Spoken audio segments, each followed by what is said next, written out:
I want to interject a little on this matter. The concern of people pertaining to tithe is actually not of the significance, of the importance, or the usefulness of it.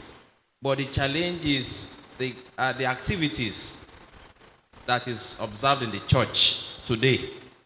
And that concern is to the extent that you don't know who to pay tithe to, what church to pay tithe to, because of the abuse. Because church has been put to extreme case of abuse. So sometimes it becomes a challenge. If I pay tithe to this man of God, who ordinarily is supposed to be a church, but I see that this man or the church misuses my substance, which I brought forward as tithe to God.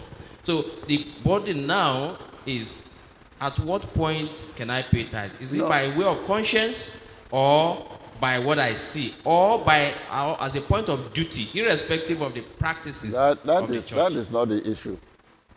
The issue is whether tithe is abolished or not abolished. Because people are preaching that God has anointed them with only one single message to preach to the world that tithe is abolished, which is completely out of place.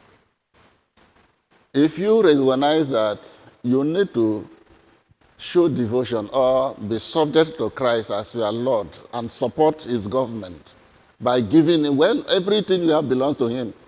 Just like as everything that is of him belongs to you.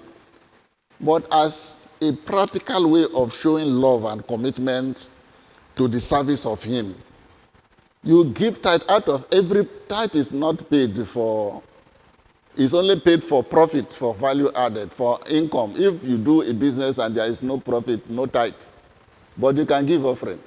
If money is given to you as a gift, no tithe because you did not labor. It is given to you as a gift for your feeding. Students pay tithe out of their pocket money. It is ignorance.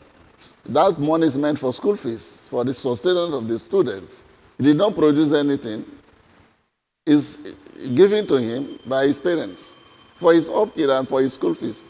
Who would have as well paid tithe? Who would have paid tithe? Their parents already have paid tithe. This, what they give, is what belongs to their parents, and they give. And so, just like as they asked the question, if you recognize the fact that tithe is still acceptable, tithe, I mean 1/10. It could be more than 1/10, but I have told you it should not be less than 1/10. If you give less than 1/10 of your income, you have given to God sparingly. And so, if you look at the situation, there is nobody qualified to receive what you have for God, then of course the Bible has said of those that belong to him, the beggars, fatherless, all the orphans and all that. You know you can channel it to those people. When you have given to them, you know you have given it to God. But ordinarily, if you are in a place as a church, you follow them to do church service, to worship, to learn, you should accept that the one that is there leading you actually represents God.